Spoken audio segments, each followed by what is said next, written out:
Before we begin, hit subscribe and ring the bell if you're fascinated by the ancient origins of good and evil. In this episode, we journey deep into humanity's oldest myths, to the time before the devil existed, when chaos had many names, and when evil itself was something the gods still struggled to understand. Evil, in the ancient world, was not always personified. Long before the devil took shape in Christian and Islamic theology, ancient civilizations explained misfortune, sickness, and rebellion through chaotic forces.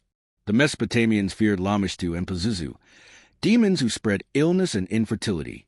Egyptians spoke of Apep, the great serpent of chaos, who warred against the sun god Ra each night. To the Persians, the struggle between good and evil was no myth but cosmic law. The eternal battle between Ahura Mazda, the god of light, and Angra Mainyu, the spirit of darkness, the devil, as we later understand him, was born from a fusion of all these ancient fears and holy battles. But his story has no single origin. His image evolved through countless transformations, taking on the traits of old spirits, rebellious angels, and fallen gods. In early Mesopotamia, divine order was fragile. Kings claimed to rule by the favor of gods like Enlil or Marduk, but they also acknowledged the lurking threat of chaos, forces that resisted divine will. Unlike later theology, evil was not a moral concept rooted in choice. It was simply the natural counterweight to order. Evil was necessary, a test and a mirror that defined goodness. This duality became more explicit in Zoroastrian Persia around 1000 BCE. The prophet Zarathustra declared that the universe was ruled by two eternal beings, Ahura Mazda, the wise lord, and Angra Mainyu, the destructive spirit. Humanity stood between their conflict, free to choose truth or lies. This idea, the existence of a cosmic adversary, would later influence Jewish thought during the Babylonian exile, 6th century BCE, when many Hebrew scholars encountered Persian dualism firsthand. The seed of the devil was planted there, a celestial being who opposed God. In early Hebrew scriptures, the concept of Satan was not a proper name, but a title, Ha-Satan, meaning the adversary or the accuser. He wasn't yet an embodiment of evil. He was a servant of Yahweh, a kind of divine prosecutor. In the book of Job, for instance, the Satan challenges God to test Job's righteousness. He operates within divine permission, not against it. There is no rebellion, no fall, just argument inside a cosmic courtroom. But over centuries, this figure evolved. During the Second Temple period, roughly 500 to 100 BCE, as Jewish communities encountered Persian, Greek, and Babylonian influence, the concept of cosmic evil intensified. Texts like the Book of Enoch, written between the 3rd and 1st centuries BCE, tell of heavenly beings who lusted after human women and descended to earth, fathering giants. These watchers defied divine order, spreading forbidden knowledge. Here, for the first time, rebellion in heaven becomes a cause of corruption on earth. Out of their leader, known by names such as Azazel or Semjaza, emerged the archetype of the fallen angel, the first version of what we might call the devil. Evil was no longer a balance within creation. It had become a revolt against the Creator. By the time early Christian theology emerged, ancient myths of rebellion had merged with Hebrew traditions.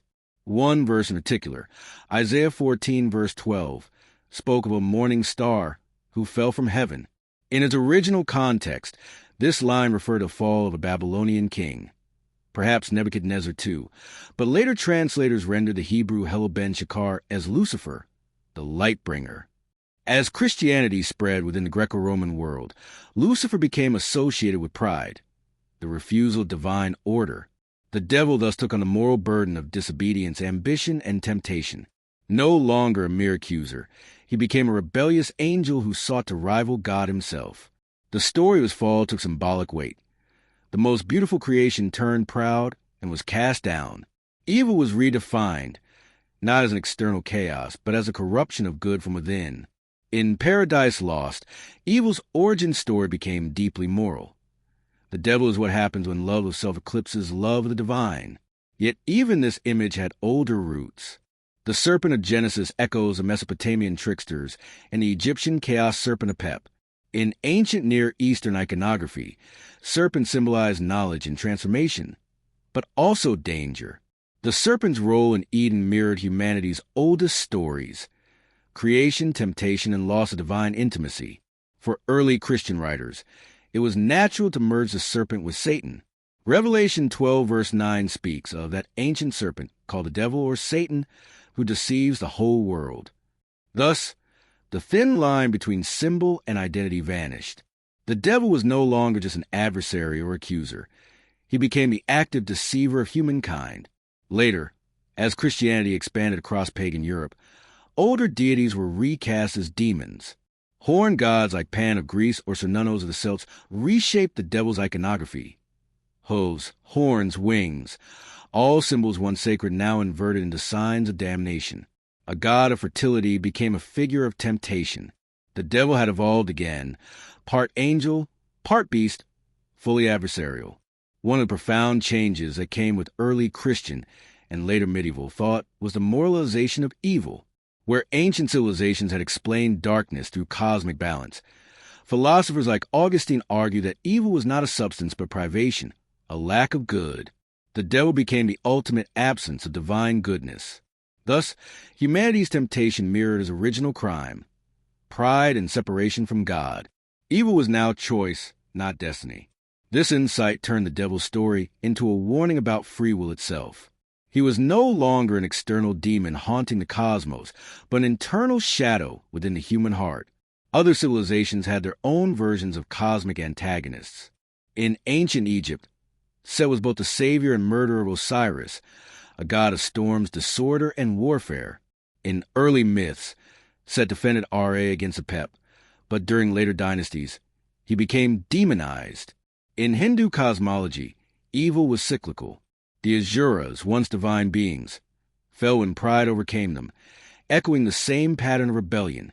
In Greece, Typhon, a monstrous giant, rose to challenge Zeus, only to be struck down and imprisoned beneath Mount Etna. Each culture, in its own voice, expressed the same moral truth, that chaos and rebellion are eternal shadows that define the light. By the time late antiquity closed, all these myths had converged into one enduring image. The devil is both cosmic opponent and internal adversary, eternally testing the moral fabric of humanity. As Christianity spread, the abstract adversary took on political and cultural weight.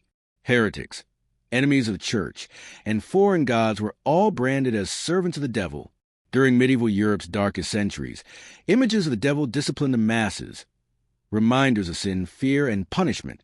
But it was also in this era that the devil became tragically human. Tales like Theophilus of Adana and the Faust legend portrayed individuals tempted by infernal bargains. These stories personalized evil, not just divine rebellion, but human ambition seeking forbidden power.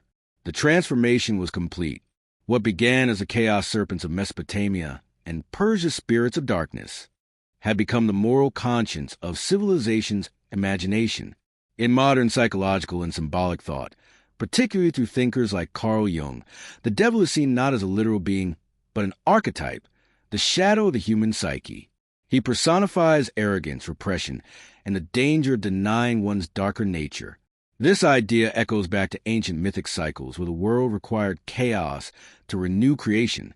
Apep had to attack the sun for dawn to return. Lucifer had to fall for humanity to understand freedom. In every myth, evil exists not as an independent force, but as a necessary contrast, one that reveals the meaning of the good. So, how did the devil become evil? Perhaps he always was, but not in the way we think. In the oldest traditions, he was a teacher of limits, a trickster who tested mortals. In later scriptures, he became the fallen aspirant, a being too proud to serve. In philosophy, he embodied the absence of goodness. And in our own hearts, he remains the voice of temptation that asks, what if he could be like a god? From Mesopotamian deserts to medieval cathedrals, humanity's understanding of evil evolved alongside our concept of self.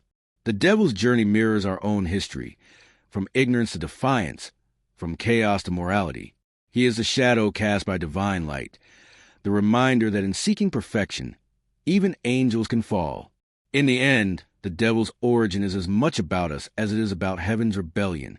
Each generation remakes him in his image, the tempter, the rebel, the corrupter, the fallen. And perhaps that's his most powerful transformation of all. not as a monster in some distant realm, but as a reflection of humanity's eternal struggle between pride and purpose. So the next time you hear his name, remember, the devil didn't just fall from heaven.